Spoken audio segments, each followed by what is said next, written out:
Oi, eu sou a Grazi e esse é o 15 Minutos com a Bíblia.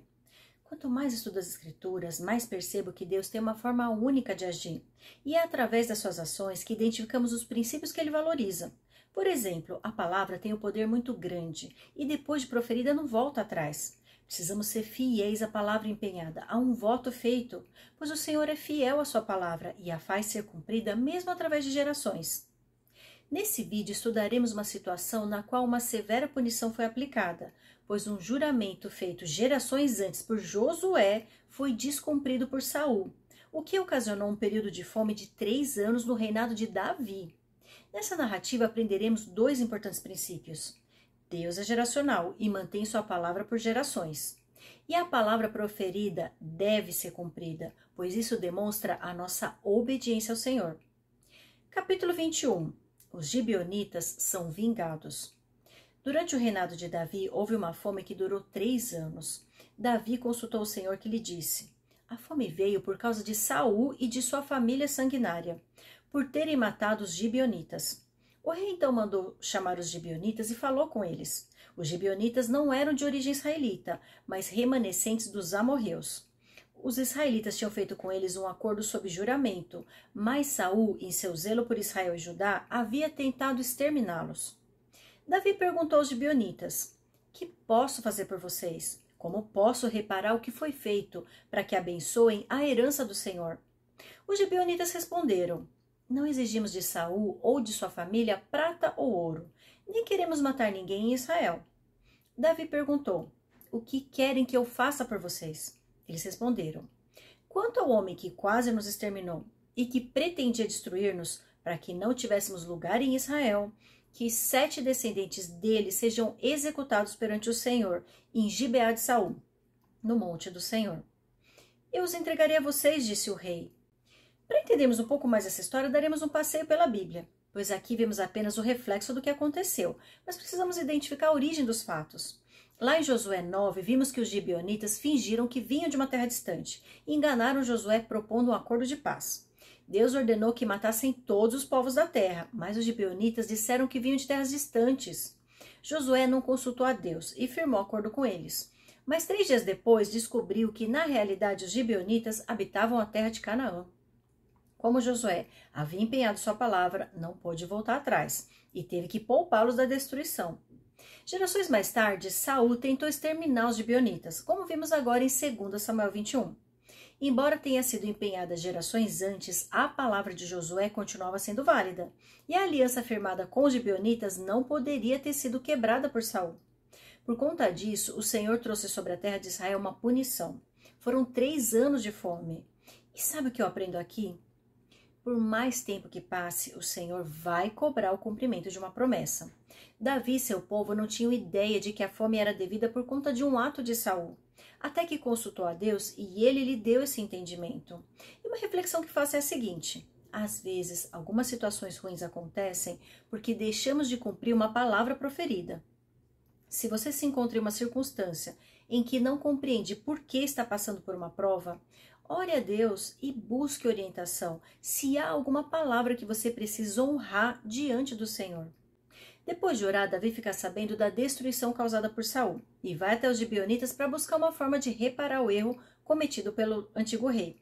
Eles não aceitam ouro nem prata, mas pedem que 7 descendentes de Saul sejam consagrados à destruição. Versículo 7. O rei poupou Mefibosete, filho de Jonatas e neto de Saul, por causa do juramento feito perante o Senhor entre Davi e Jonatas, filho de Saul.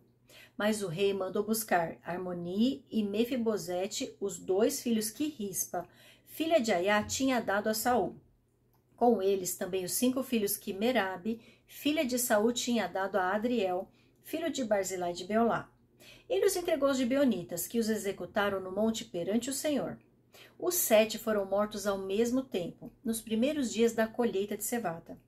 Então Rispa, filha de Aiá, pegou um pano de saco e o estendeu para si sobre uma rocha.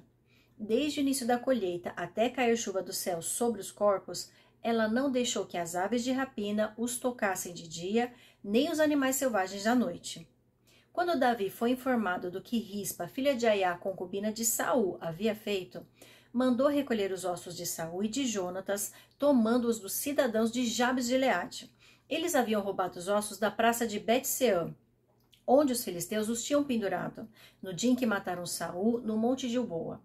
Davi trouxe de lá os ossos de Saul e de seu filho Jonatas, recolhidos dentre os ossos dos que haviam sido executados. Enterraram os ossos de Saul e de Jonatas no túmulo de Quis, pai de Saul, em Zela, na terra de Benjamim, e fizeram tudo o que o rei tinha ordenado. Depois disso, Deus respondeu às orações em favor da terra de Israel. Davi vai em busca de 7 descendentes de Saul, mas poupa Mefibosete, filho de Jonatas, pois havia empenhado sua palavra ao falecido amigo, que sempre honraria seus descendentes. Ele manda buscar 2 filhos e 5 netos de Saul, os quais são sacrificados ao mesmo tempo. O interessante é que Rispa, concubina de Saul, fica velando os corpos e não permite que sejam profanados por animais, nem de dia nem de noite. E quando Davi fica sabendo disso, parece que uma luz se acende diante dele, pois ele se lembra de dar um enterro digno a Saul, seu predecessor, e a Jonatas, seu fiel amigo.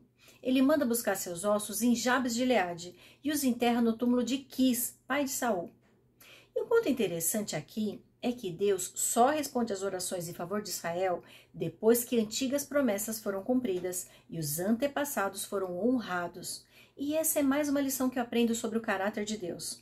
Algumas situações não se resolvem em nossa vida, pois há algo em nosso passado que precisa ser resolvido.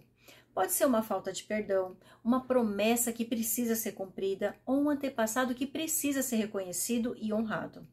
Se houver circunstâncias travadas em sua vida, busque orientação do Espírito Santo para que possa trazer luz e cumprir o que quer que esteja faltando.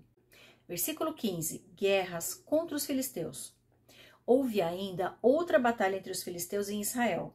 Davi e seus soldados foram lutar contra os filisteus. Davi se cansou muito e Isbi-Benob, descendente de Rafa, prometeu matar Davi. A ponta de bronze da lança de Isbi-Benob pesava 3,6 kg, e além disso ele estava armado com uma espada nova. Mas Absai, filho de Zeruia, foi em socorro de Davi e matou o filisteu. Então os soldados de Davi lhe juraram, dizendo: nunca mais sairás conosco à guerra, para que não apagues a lâmpada de Israel. Houve depois outra batalha contra os filisteus em Gobe. Naquela ocasião, Sibecai, de Uzate, matou Saf, um dos descendentes de Rafa. Noutra batalha contra os filisteus em Gobe, Elanã, filho de Jaaré, Oregim, de Belém, matou Golias, de Gate, que possuía uma lança cuja haste parecia uma lançadeira de tecelão. Noutra batalha em Gate, havia um homem de grande estatura e que tinha 6 dedos em cada mão e 6 dedos em cada pé, 24 dedos ao todo. Ele também era descendente de Rafa e desafiou Israel. Mas Jonatas, filho de Simeia, irmão de Davi, o matou. Esses 4 eram descendentes de Rafa em Gate e foram mortos por Davi e seus soldados. E por falar em assuntos pendentes que precisam ser resolvidos, vimos aqui a descrição de algumas batalhas contra gigantes filisteus. Na juventude, Davi, ao enfrentar Golias, foi até o rio e selecionou 5 pedras lisas e as colocou em seu alforje de pastor, como vimos em 1 Samuel 17. Como sabemos, ele precisou de apenas uma pedra para matar Golias. Mas agora, tempos mais tarde, vemos que havia ainda mais 4 gigantes, descendentes de Rafa, para serem mortos. E sabe qual é a lição que eu aprendo aqui? Os assuntos não resolvidos do passado, uma hora voltarão para nos assombrar. Davi já estava começando a envelhecer e se cansar das batalhas.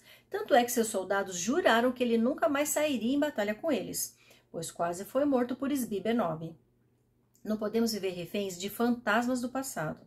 Precisamos enfrentar nossas dores, nossas feridas emocionais, nossos gigantes, o quanto antes, enquanto ainda somos fortes e temos vigor para lutar contra o inimigo. Se permitirmos que ele se aloje em nossos corações e mentes, ficaremos cada vez mais vulneráveis à sua influência. Que possamos agir como Davi e lutar nossas guerras internas e externas, sempre com o auxílio do Espírito Santo, para nos guiar e nos trazer clareza sobre aquilo que precisamos curar. Eu te vejo no capítulo 22.